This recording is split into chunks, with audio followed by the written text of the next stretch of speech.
If you live in an urban or suburban environment, chances are that you live near a cell phone tower.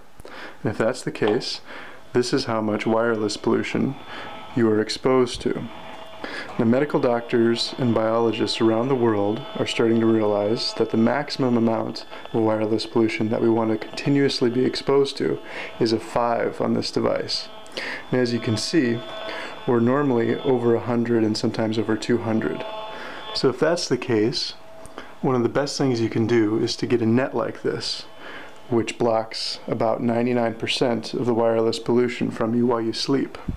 This is particularly important for children because we simply do not know what the long-term health effects are of wireless pollution. What we do know is that it affects melatonin production, which affects the quality of our sleep. It also creates oxidation stress in our cells.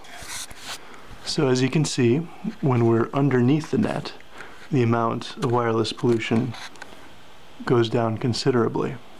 So one of the most important things you can do for your health is to sleep under a net like this.